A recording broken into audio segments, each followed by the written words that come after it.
తిరుమలలో 7 రోజులు మనం ప్రోగ్రాం చేశాము బ్రహ్మర్షి పితామహ పత్రిజీ గారితో. పర్మిషన్స్ కొద్ది మందికి వచ్చినా కానీ ఆ రోజు మొత్తం 3 నుంచి 4,000 మందికి అక్కడ దర్శన భాగ్యంతో పాటు ధ్యాన భాగం కల్పించిన వ్యక్తి ఎవరంటే మన విజిఓ బాలరెడ్డి సార్. విజిలెన్స్ ఆఫీసర్గా అప్పుడు తిరుమలలో ఉన్నారు సార్.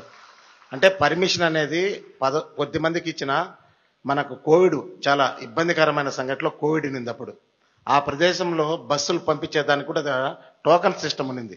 ఆ టోకన్స్ని కూడా బ్రేక్ చేసి కొన్ని బస్సులు పక్కన పెట్టి ధ్యానం అనేసని చెప్పిన వారికి ప్రతి ఒక్కరికి కూడా తిరుమల కొండపైకి వెళ్ళి పంపిండి అనేసని సార్ ఆ రోజు చెప్పిన దానివల్లే మనం అన్ని మందికి ఆ రోజు ఆ కార్యక్రమం చేసాం. అదే మాదిరిగా ఈరోజు మొత్తం ఈ కంట్రోల్ అంతా విజిలెన్స్ కంట్రోల్లో ఉంది. ఈ పరిసరాలంతా కూడా దానిని అన్నిటినీ సారు బ్రేక్ చేసుకుంటూ వాళ్ళందరికీ తీసుకుంటూ దగ్గర ఒక 6-7 మంది కానిస్టేబుల్స్ని కూడా మనకు ఏర్పాటు చేయడం జరిగింది సారు చుట్టుపక్కల.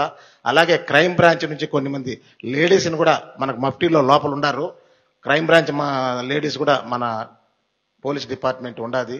వాళ్ళందరూ మనకు సపోర్ట్ చేస్తున్నారు. కాబట్టి ప్రతి ఒక్క మాట్లాడేటప్పుడు చాలా జాగ్రత్తగా మాట్లాడాల్సిందిగా కోరుకుంటున్నాను. Thank you sir. Thank you.